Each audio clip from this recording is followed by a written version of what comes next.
Good morning students. हमने last lecture में chapter number 2 start कर दिया था constitution, okay, constitutional design, okay. इसमें आज हम पढ़ेंगे why do we need constitution. Last lecture में हमने साउथ अफ्रीका में जो कंडीशंस थी, बेसिकली द ब्लैक्स जो थे, वहाँ के जो नेटिव साउथ अफ्रीकन थे, उनकी कंडीशंस के बारे में पढ़ा था और कैसे कौन कौन से जो प्रोमिनेंट लीडर्स थे जिन्होंने स्ट्रगल किया था। उसमें से हमने तो वहाँ के सबसे बड़े लीडर नेल्सन मंडेला के बारे में पढ़ा था, जो कि ब्लैक नेटिव्स को रिप्रेजेंट करके जो उनके जो अधिकार थे, जो राइट्स थे, जो वायलेट हो रहे थे, उनके अगेंस्ट लड़े। और after long struggle of time finally उनको 1996 में उनको इस जो एक कहते हैं ना, जो डिस्क्रिमिनेशन होता है between the black and the whites, वो खत्म हुआ और साउथ अफ्रीका एक रिपब्लिक डेमोक्रेटिक कंट्री बनी, ओके। सो अब जो नेक्स्ट आज हम पढ़ेंगे why do we need constitution, हमें कॉन्स्टिट्यूशन की रिक्वायरमेंट क्यों होती है, okay. The South African example is a good way to understand why do we need a constitution and what do constitution do. The oppressor and the oppressed in this new democracy were planning to live together as equal. Okay, south Africa का बहुत बढ़िया example है जिससे कि हम पूरे इस argument को जस्टिफाई कर सकते हैं कि हमें कॉन्स्टिट्यूशन की नीड क्यों है। क्योंकि एक तरफ ऑपरेसर थे जो कि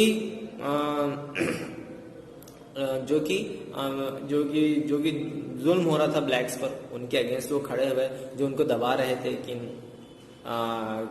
आप लोग जैसे लाइक वाइट्स उनको दबा रहे थे कि आपके अलग स्कूल्स होंगे, आप लोगों को मीन्स एक तरीके से डिस्क्रिमिनेशन कर रहे थे, कहीं जाने का रिस्ट्रिक्शन है पब्लिक प्लेसेस में, यहाँ पर जहाँ पे वाइट्स रहते हैं वहाँ पे आप जा नहीं सकते हो, फैक्ट्री में काम करना है तो वहाँ पे स्पेशल पास बनवाना पड़ता था एंड बहुत सारी चीजें थी। तो इन सब अब दोनों कम्युनिटी अब आपस में मिलजुल के रहना चाहती हैं, ओके। क्योंकि इससे पहले तो क्या था कि व्हाइट डोमिनेट कर रहे थे, बट अब जो फिनोमेना ये आया था कि आफ्टर अ लॉन्ग स्ट्रगल अब जब दोनों the blacks and the whites जब आपस में अब इक्वल राइट शेयर करना चाह रहे थे, okay.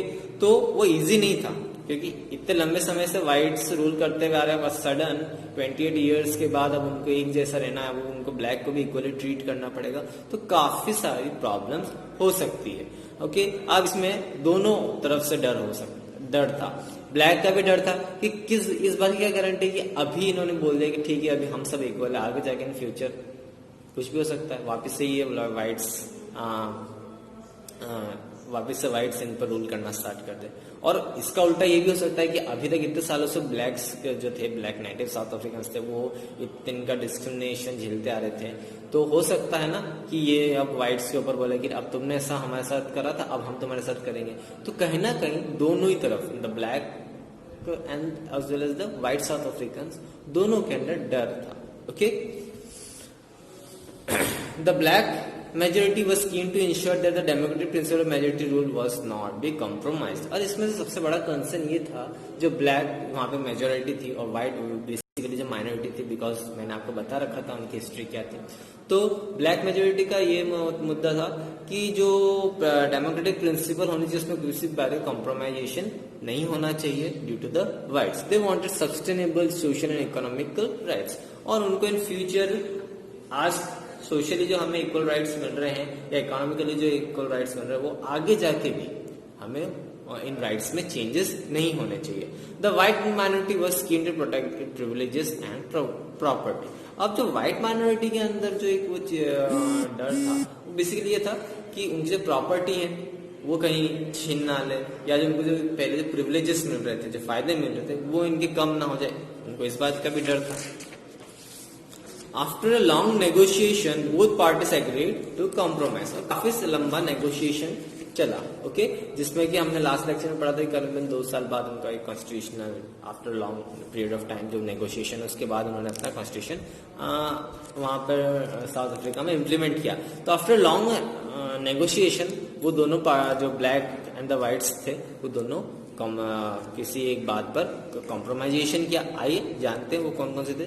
The whites agreed to the principle of majority rules and that of 1 person 1 vote. अब जो व्हाइट थे वो उस प्रिंसिपल पे उन्होंने हामी भरी जो कि ब्लैक मेजोरिटी ने रखी थी कि सभी के इक्वल राइट होंगे, लाइक डेमोक्रेसी में बहुत सी ऐसी डेमोक्रेटिक कंट्रीज होती हैं जहां पर जो वहाँ की मेजोरिटी होती है या माइनॉरिटी होती है, जो भी रूलिंग जो अमीर इंसान है, उनके वोट की वैल्यू ज्यादा होती है as compare to the economically backward section, या जो माइनॉरिटीज के वोट की कीमत कम होती है। अलग अलग डेमोक्रेटिक कंट्रीज में अलग अलग नियम है। तो यहाँ पर जो मेजोरिटी का ये मानना था, जो बेसिकली ब्लैक कम्युनिटी, सबको इक्वल राइट्स टू वोट के और सबके वोट की इक्वल वैल्यू भी हो। Okay, they also agreed to accept some basic rights for the poor and the workers. और उसके साथ साथ व्हाइट कम्युनिटी के पीपल्स ने एक और चीज उनकी मानी कि उन्होंने कुछ बेसिक राइट जो गरीबों के या फिर वर्कर्स के होने चाहिए वो उनको प्रोवाइड करवाएगा। इसके साथ साथ अब ब्लैक जो नेटिव साउथ अफ्रीकन थे वो किस किस बात पर एग्रीड हुए? The blacks agreed that the majority rule would not be absolute, they agreed that the majority would not take away the property of the white minority. अब उसमें एक और चीज जो डर था उनको व्हाइट्स को कि कहीं हमारी प्रॉपर्टीज ना हत्या है, तो उसमें ब्लैक मेजोरिटी ने ब्लैक नेटिव साउथ अफ्रीकन से उस बात का एग्रीमेंट किया। उन्होंने कि ठीक है, हम आपकी प्रॉपर्टीज नहीं लेंगे, हम आगे प्रॉपर्टीज पे कोई कब्जा नहीं करेंगे। This compromise was not easy. How was this compromise going to be implemented? Even if they managed to trust each other, what was the guarantee of this trust will not be broken in future? अब हालांकि compromise करना आसान नहीं थे, but लेकिन still इस बात की, जैसे मैंने पहले बोला, इस बात की क्या गारंटी है कि आगे जाके ये कॉम्प्रोमाइजेस खत्म हो जाए और फिर ये अपने हिसाब से चलने लगे, व्हाइट वापस अपने तरीके से रूल करने लगे, ब्लैक जो कॉम्प्रोमाइज करे थे ब्लैक्स ने वो उस कॉम्प्रोमाइज को तोड़ के अपने हिसाब से रूल करने लगे। तो यहाँ पर जो एक ट्रस्ट जो बनता वो इस ओनली पॉसिबल वे होता है कि हम कोई रूल्स एंड रेगुलेशंस बनाएं। Okay, the only way to build and maintain trust in such a situation is to write down some rules of the game that everyone would abide by. अब इस वजह से क्या होगा कि अगर ट्रस्ट आगे भी हमें ये ट्रस्ट बना रहे तो हमें कुछ रूल्स एंड रेगुलेशंस बनाने पड़ेंगे। लाइक जैसे गेम की कुछ रूल्स एंड रेगुलेशन है जिसकी वजह से दोनों पार्टीज है ना, जो दोनों अपोनेंट्स होते हैं वो आपस में वो रूल्स की तरह फॉलो करेंगे, उस हिसाब से खेलेंगे।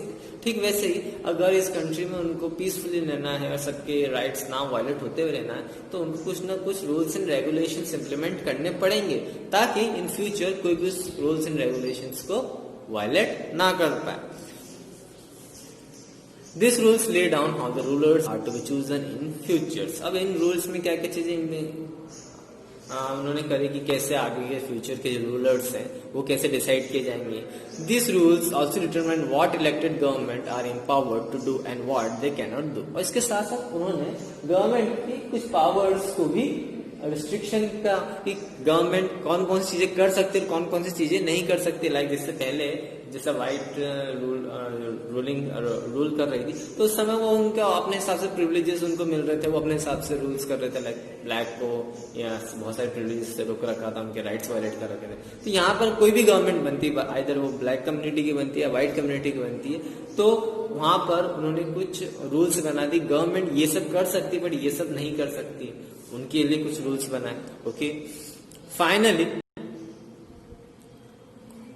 Finally, these rules decide the rights of the citizen. These rules will work only if the winner cannot change them very easily. इसके साथ साथ कुछ रूल्स ऐसे बनाए जैसे जो राइट्स होते हैं, लाइक हमारे इंडिया में जो राइट्स हमें मिले हुए हैं, ठीक वैसे वहाँ के जो पीपल है, एवरीवन जो जितने भी सिटीजन है उनको कुछ राइट्स प्रोवाइड करना। This is what the South Africans did. They agreed on some basic rules. They also agreed that these rules will be the supreme, that no government will be able to ignore these. उसके साथ साथ वहाँ के जो rules थे, south Africans ने बोला कि गवर्नमेंट भी इन रूल्स को चेंज नहीं कर सकती है। ओके, गवर्नमेंट को भी इन रूल्स को मानना पड़ेगा। This set of basic rule is called a constitution. और इन्हीं बेसिक रूल्स जहाँ पर गवर्नमेंट पे भी इम्प्लीमेंट हो रहा है वो रूल वहाँ के नेटिव्स पे भी इम्प्लीमेंट हो रहा है, वहाँ के माइनॉरिटीज जो व्हाइट्स हैं उन पर इम्प्लीमेंट हो रहा है, इक्वल राइट्स मिलना, ये सारी चीजें जो बेसिक रूल्स होते हैं, ये सेट ऑफ रूल्स होते हैं, इसी को हम बोलते हैं constitution.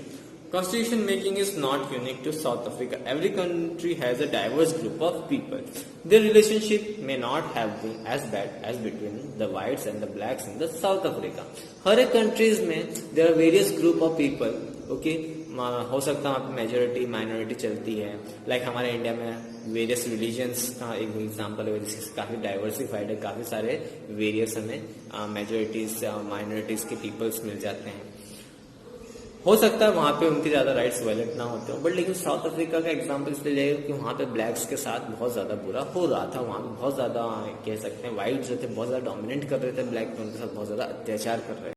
Okay, but all over the world people have differences of opinion and interest. और जहाँ पर भी डाइवर्सिटी आती है तो वहाँ पे डिफरेंट ओपिनियंस आते हैं। लाइक हमने भी देखा हुआ हमारे ऑनगोइंग कंट्री में कि अलग अलग कम्युनिटी से अलग अलग उनके सोच आती है, अलग अलग उनकी थिंकिंग आती है, जो कि एक जैसी उनके ओपिनियंस एक जैसे नहीं हो सकते।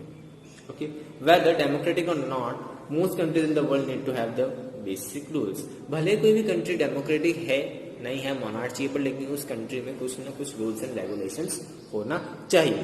वेदर डेमोक्रेटिक और not, most countries should have the rule some basic rules. This applies not just to government. Any association needs to have its constitution. It could be club in an area, a cooperative society, or a political party that all need a constitution. Okay? और जरूरी नहीं है कि सिर्फ हमारे देश में ही वो कानून हो, हर जगह ऐसे रूल्स होने चाहिए। ओके, लाइक आपके स्कूल में रूल्स एंड रेगुलेशंस होते हैं, कॉलेज में रूल्स एंड रेगुलेशन होता है, किसी की जगह आप काम करते हैं, जॉब पर जाते हैं तो वहां पर भी कुछ रूल्स एंड रेगुलेशंस होते हैं। उन रूल्स एंड रेगुलेशंस के दायरे में रहकर ही आपको काम करना है। Okay, thus the constitution of a country is a set of written rules that are accepted by all the people living in a country. और कॉन्स्टिट्यूशन एक सेट ऑफ रूल्स होता है जहां पर जितने भी सिटीजन है उस कंट्री के, उस रूल्स के तहत, उन रूल्स के अकॉर्डिंग ही चलते हैं। Even the government also. Constitution is a supreme law that determines the relationship among people living in a territory and the relationship between the people and the government. और ये constitution ही decide करता है, वहां पे constitution किस हिसाब से बनाया गया है कि वहां के सिटीजन्स और वहां की गवर्नमेंट। एंड इसके साथ साथ एक और चीज होती है कि जो वहाँ के सिटीजन्स और गवर्नमेंट के बीच में एक रिलेशनशिप स्टैब्लिश होता है, वहाँ पे वो कम्युनिकेशन कर सकते हैं। अगर लाइक गवर्नमेंट कुछ ऐसा रूल्स एंड रेगुलेशन बनाती है जो कि शायद सिटीजन्स को पसंद नहीं आता तो उसके अगेंस्ट प्रोटेस्ट कर सकती है, तो कहीं ना कहीं रिलेशनशिप स्टैब्लिश करता है। अब जब एक कॉन्स्टिट्यूशन डज मैनी थिंग, अब जब कॉन्स्टिट्यूशन बहुत सारी चीजें करता है, उसमें कुछ 4 पॉइंट्स दे रखे हैं जिससे कि आप थोड़ा आपको आइडिया लग जाएगा कौन कौन से इसके हाईलाइटिंग पॉइंट्स है। तो सबसे पहला पॉइंट ये है, it generates a degree of trust and coordination that is necessary for different kind of people to live in together. ये कहीं ना कहीं ट्रस्ट बना के रखता है। बेसिकली जो डिफरेंट कम्युनिटीज ऑफ पीपल है वहां पर शांति से रह सकते हैं, उनको किसी बात का डर नहीं रहता है कि हमारे कहीं भी इन फ्यूचर राइट्स वायलेट नहीं हो जाएंगे, है ना। सभी के लिए इक्वल रूल्स हैं, तो वो कहीं ना कहीं कोऑर्डिनेशन उनमें बन जाता है जो डिफरेंट कम्युनिटी ऑफ पीपल आपस में है। और अगर उनको ऐसा लगता है कि हमारे राइट्स वायलेट होते हैं तो वो जाके जुडिशरी में जाके बोल सकते हैं कि हमारे यहाँ पे इस वजह से since we are in minority community तो हमारे यहाँ पे राइट्स वायलेट हो गए हैं या कुछ भी, जिससे कि उन्हें कहीं ना कहीं एश्योरेंस मिल जाता है और वो अदर सिटीजन के साथ अच्छी तरह से कोऑर्डिनेट करके रहने लग जाते हैं। अदर सिटीजन के जो अदर कम्युनिटी के पीपल्स हैं उनके साथ उनका ट्रस्ट बिल्ड हो जाता है। Second, it specify how the government will be constituted and who will have power to take which decisions। इसके साथ साथ गवर्नमेंट भी इस कॉन्स्टिट्यूशन के अंदर आ जाता है, तो उसमें उनके पावर्स भी हो जाते हैं। किसके पास क्या, मतलब हर जो उनके लीडर्स होते हैं उनके पावर्स लिमिटेड होते हैं कि ये वाला लीडर केवल इस टाइप के ये डिसीजन ले सकता है, इस लीडर के पास सबसे सुप्रीम पावर्स है जो कि इस टाइप के डिसीजन ले सकता है। तो कहीं ना कहीं पावर्स को सेपरेट कर दिया है, डिवाइड कर दिया है। इनके पास भी लिमिटेशन है कि केवल हम इसी लेवल तक के डिसीजन हम ले सकते हैं जो लीडर्स होते हैं। थर्ड होता है, it lays down the limit on powers of the government, tells us the rights of the citizens are. इसके साथ साथ गवर्नमेंट के कुछ पावर्स है उसको लिमिट कर देता है, क्योंकि गवर्नमेंट किसी भी ऐसा टाइप का रूल एंड रेगुलेशन इंप्लीमेंट नहीं कर सकती जहां पर सिटीजन्स के राइट वायलेट्स होते हैं। अगर ऐसा कुछ होता है, सिटीजन्स कोर्ट में जाके अपील कर सकते हैं कि देखिए इन्होंने गवर्नमेंट ने ऐसा लॉ बना जिससे कि हमारे राइट्स वायलेट हो रहे हैं। सो कहीं ना कहीं ये गवर्नमेंट की पावर को लिमिट कर देता है कि गवर्नमेंट किसी भी टाइप का डिसीजन नहीं ले सकती जहां पे पीपल के राइट्स वायलेट हो रहे हैं, सिटीजन्स के राइट वायलेट्स हो रहे हैं। Fourth point, expresses the aspiration of the people about creating a good society. और अगर एक अच्छा कॉन्स्टिट्यूशन लिखा हुआ होता है जहां पे सब इक्वली सबके इक्वली ट्रीट करना है, तो कहीं ना कहीं वो एस्पायर करता है, कहीं ना कहीं वो प्रेरित करता है वहां के पीपल को कि वो अच्छे सोसाइटी बिल्ड करें। All countries that have constitution are not necessary. Democratic, but all countries that are democratic will have a constitution. जरूरी नहीं कि हर कंट्री जहां कॉन्स्टिट्यूशन बना हुआ है डेमोक्रेटिक हो, पर लेकिन जितनी भी डेमोक्रेटिक कंट्री है वहां पर कॉन्स्टिट्यूशन जरूर होता है। इसी का एग्जाम्पल हम ब्रिटेन का ले सकते हैं या फिर इंग्लैंड का ले सकते हैं। वहां पर मोनार्की गवर्नमेंट है, वहां पर डेमोक्रेटिक गवर्नमेंट नहीं, but still they have a constitution. वो भी मतलब एक सेंस, भले ही वो मोनार्ची गवर्नमेंट है, बट स्टिल उनके पास अपना खुद का कॉन्स्टिट्यूशन है। वहां की गवर्नमेंट, मोनार्चिकल गवर्नमेंट, उस कॉन्स्टिट्यूशन के अकॉर्डिंग ही चलती है। ओके, इसमें कुछ कंट्रीज के एग्जाम्पल हैं, लाइक जैसे जो ग्रेट ब्रिटेन और अमेरिकन के बीच में जब युद्ध हुआ था, लाइक जो ब्रिटेन जो थी उन्होंने अमेरिका की कुछ कंट्रीज पर कब्जा कर रखा था अमेरिका की। तो जब उन्होंने वॉर हुआ था इंडिपेंडेंस के लिए, जब उन्होंने वो वॉर उनका हुआ, जब उन्होंने जीता, तब जाके अमेरिका ने अपने आप को कॉन्स्टिट्यूशन दिया। इसके साथ साथ हमने फ्रांस की स्टोरी पढ़ी थी चैप्टर नंबर 1 और हिस्ट्री के, जहाँ पर हमने देखा था कि कैसे उन्होंने मोनार्किकल गवर्नमेंट को हटाकर फिर उन्होंने वहाँ पर अपना कॉन्स्टिट्यूशन ले किया, जिसके तहत वहाँ पर वोटिंग राइट्स, मतलब 2-3 बार उनके कॉन्स्टिट्यूशन बने थे, आपने चैप्टर नंबर 1 में पढ़ा था। And lastly our Indian constitution है कि नहीं, कि आफ्टर इंडिपेंडेंस हमने हमारा कॉन्स्टिट्यूशन बनाया, ले किया, तो कौन कौन से उसमें बेसिक फॉर्म्स रहते हैं, और बेसिकली जितने भी कॉन्स्टिट्यूशन फॉर्म रहते हैं वो सब रिटन फॉर्म में रहते हैं। हमारे इंडियन कॉन्स्टिट्यूशन की बात करें तो भी 2 साल में बना था, उसमें वेरियस कम्युनिटीज के पीपल ने पार्टिसिपेट किया था। ओके, आज के लिए इतना ही। नेक्स्ट लेक्चर में हम making of the Indian constitution के बारे में पढ़ेंगे, कैसे हमारे कॉन्स्टिट्यूशन बनाया गया, कौन कौन से पॉइंट्स रखे गए, कौन कौन से मेजर लीडर्स थे जो कि इस कॉन्स्टिट्यूंट असेंबली में शामिल थे, ताकि हमारा इंडियन कॉन्स्टिट्यूशन बन सके। ओके, आज के लिए इतना ही। Thank you.